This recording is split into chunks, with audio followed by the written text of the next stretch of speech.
हमारी रेचल बहुत ही ज्यादा गुस्से में आई हुई थी। वो कहती है, आखिर तुम सोच क्या रहे थे जब तुम हमारे महल से गए? तुमने हमें कुछ बताया ही नहीं, कम से कम एक लफ्ज तो बोल देते। तो जियोन कहता है, रूबी दर्द हो रहा है, प्लीज मेरे बाजू को छोड़ दो।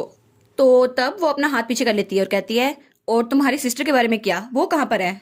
तो जियोन कहता है, मेरी सिस्टर तो ईस्ट की तरफ गई है। तो वो कहती है, क्या ह्यूमन वर्ल्ड नहीं? लेकिन आखिर क्यों वो ईस्ट की तरफ क्यों गई हैं? और वो सोचती है कुछ तो गड़बड़ है। तो वो कहती है, ठीक है चलो जाके सिस्टर को ढूंढते हैं। तो जोन कहता है, मेरी सिस्टर ने कहा था मैं यहाँ उनका इंतजार करूं क्योंकि मुझे पानी से बहुत ज्यादा डर लगता है। तो वो कहती है, क्या तुम अचानक पानी की बात क्यों कर रहे हो? क्या वो समुद्र की तरफ गई हैं? तो रेचल कहती है, अगर तुम चाहो तो तुम मेरे साथ चल सकते हो, इसकी वजह से तुम्हें पानी से डरने की जरूरत नहीं है, तुम पर एक सिंगल ड्रॉप भी नहीं गिरेगी पानी की। और वो तो बड़े रोमांटिक अंदाज में पूछ रही थी। तो हमारा जियोन, उसका तो चेहरा पूरा लाल हो गया था। वो ब्रश करते हुए कहता है, सच में तुम मुझे अपने साथ ले जाना चाहती हो रूबी? तो रेचल कहती है, हाँ तुम मेरे साथ रहोगे तो अच्छा रहेगा। तो जियोन कहता है, ठीक है ब्रदर, मैं भी इसकी तरफ जा रहा हूँ। तो शिवा कहता है, क्या? नहीं, तुम्हारी सिस्टर से मैंने वादा किया था तुम्हारा ध्यान रखूंगा, और वहां पे तो बहुत ज्यादा खतरा है, तुम दोनों अकेले वहां नहीं जा सकते। तो जियोन कहता है, नहीं नहीं इट्स ओके, रूबी मुझे प्रोटेक्ट करेगी। तो शिबा कहता है, वो बच्चों के जाने की जगह नहीं है, और तुम्हारी छोटी दोस्त उसको भी यही इंतजार करना चाहिए। लेकिन वो जब रूबी की तरफ देखता है तो वो कहता है, क्या ये लड़की, ये तो रेड ड्रैगन है ना, लेकिन ये यहाँ पर क्यों आई है? तो रूबी कहती है, हम जल्दी में हैं इसलिए मुझे माफ कीजिएगा आपको थोड़ा चौंकाने के लिए। तो शिबा सोचता है, क्या एक इतनी जरा खतरनाक नस्ल की लड़की वो मेरे सामने झुक रही है, मुझसे माफी मांग रही है? तो तब रेचल कहती है, चलो जियोन यहाँ से चलती है। तो जियोन कहता है, हाँ।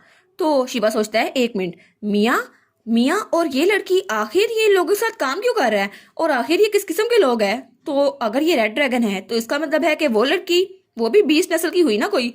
तो तब वो सोचता है, पता नहीं ये लोग क्या करने वाले और मुझसे इतना सब कुछ क्यों छुपा रहे हैं। तब सीन चेंज होता है और हमें हमारा नोएल दिखाया जाता है जो कुछ लोग के साथ खड़ा था। तो वो कहता है, तो तुमने उनको मेरे बारे में नहीं बताया, या वो मैसेज जो मैंने उनको भेजा था वो अभी तक उन तक पहुंचा नहीं है? तो उसके सामने जो खड़ा था वो कहता है, हमने आपका पैगाम उन तक पहुंचा दिया है। तो नोएल कहता है, तो फिर अब तक वो ईव को ढूंढ क्यों नहीं रहा? क्या उसने इस बारे में कुछ नहीं कहा? तो वो आदमी कहता है, नहीं, ऐसा लगता है वो खुद यहाँ पर नहीं आने वाले क्योंकि उन्होंने मुझे भेजा है और मैं उनका रिप्रेजेंटेटिव हूँ। और क्या ये एथिक्स के खिलाफ नहीं है? वैसे भी मैं आपको सिचुएशन एक्सप्लेन करना चाहता हूँ। हिज मेजेस्टी के पास कोई रास्ता नहीं है क्योंकि वो बहुत ज़रा बिजी है। तो नोएल चिल्लाते हुए कहता है, ये मौका नहीं है ये बात करने का। तुम्हें लगता है वो बिजी है तो मैं हार मान जाऊंगा? बस बकवास बंद कर दो, डिस्कशन के लिए कोई टाइम नहीं है मेरे पास। और वो कहता है, उसको बता दो कि जिसके बारे में उसको पता करना था मुझे उसके बारे में पहले से पता है। तो उसके सामने जो खड़ा था वो कहता है, हमने वो तमाम डॉक्यूमेंट्स देख लिए जो आपने भेजे थे, लेकिन। तो नोएल कहता है, क्या? तो वो कहता है, वो चाहते हैं वो उनको ना ढूंढे। तो नोएल कहता है, क्या वो उसको नहीं ढूंढना चाहता? तो नोएल अपनी मुट्ठी बंद करते हुए सोचता है, सच में वो उसे नहीं ढूंढना चाहता? लेकिन क्यों? उसको तो ये पता भी नहीं है कि ये वही होगी या नहीं, लेकिन कितनी जरा पॉसिबिलिटीज हैं। तो उसके सामने वाला साथी कहता है, जी बिल्कुल, उन्होंने कहा था उसका फ्यूचर में उसके साथ कोई ताल्लुक नहीं रहेगा, इसलिए ढूंढने की जरूरत नहीं है। तो नोएल कहता है, क्या सच में एक बार डिसीजन बन गया तो इसको चेंज नहीं किया जा सकता? तुम्हें इस बारे में अच्छे से सोचना चाहिए। तो नोएल कहता है, मुझे तुम्हारी भी कोई जरूरत नहीं है, जाओ दफा हो जाओ यहाँ से। और वैसे भी उनको बता देना हमें अब उसकी कोई जरूरत नहीं है, और अब दोबारा वो इस मामले में ना पड़े। तो वो आदमी वहां जाते हुए कहता है, हाँ बिल्कुल मैं यही करूंगा। तो नोएल वहां से गुस्से से जाते हुए कहता है, मैंने अपना टाइम वेस्ट कर दिया, मुझे यहाँ पर आना नहीं चाहिए था, आखिर मैं क्या उम्मीद लेकर आया था यहाँ पर? तो तब वो सोचता है, फिर भी अगर वो मान जाता तो चीजें कितनी जरा बेहतर होती।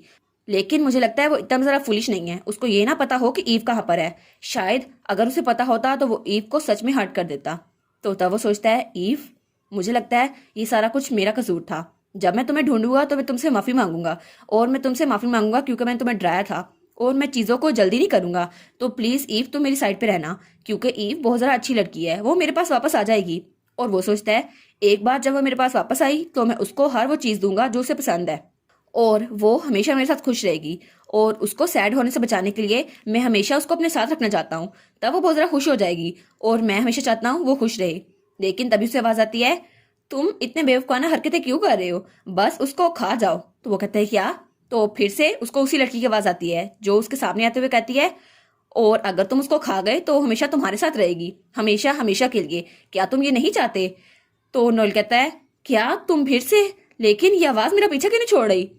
और उसके बाद सीन चेंज होता है और हमें ईस्टर्न कोस्ट दिखाया जाता है। वहां पर बहुत ज़रा बहरी जहाज थे, लेकिन वहां से हमारी ईव को पीछे हटाया जाता है। तो वो कहती है, क्या तुम लोग मुझे पीछे क्यों हटा रहे हो? तो वो लोग कहते हैं, आपको यहाँ आने की इजाजत नहीं है। तो वो कहती है लेकिन मुझे तो सी के अंदर जाना था ना। तो उसके सामने वाले सिपाही कहते हैं नहीं, करंटली सी आउटसाइडर्स के लिए बंद है और ये कमांडर की ऑर्डर है।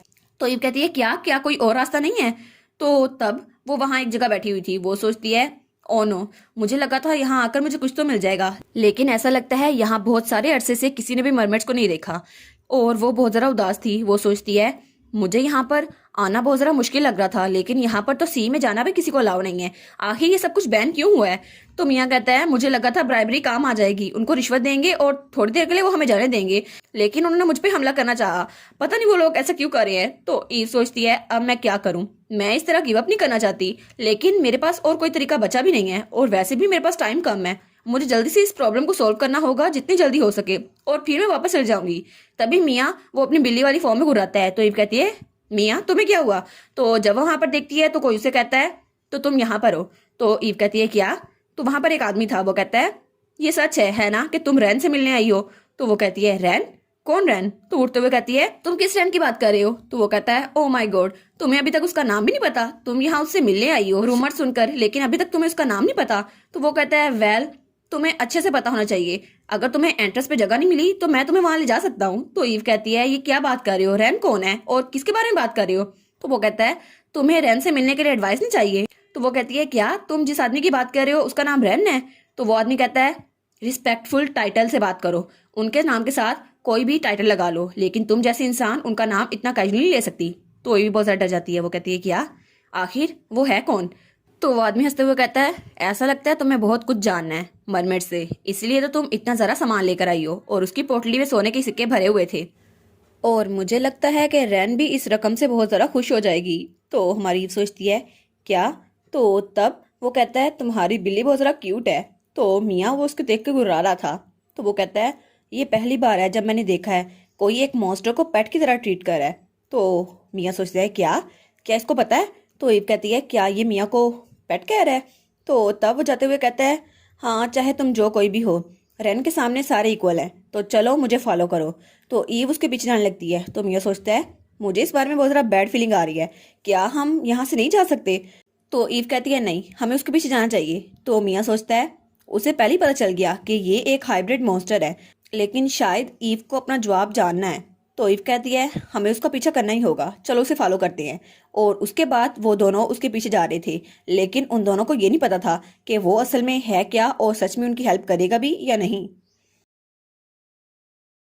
और इसी के साथ ये वाला पार्ट यहाँ पर ख़त्म। तो आप लोग बताइएगा आपको ये पार्ट कैसा लगा।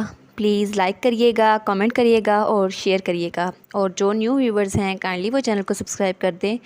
और पिछली वीडियोस का लिंक आपकी स्क्रीन पर नज़र आ रहा होगा, तो काइंडली उनको भी चेकआउट कर लें। Thank you so much.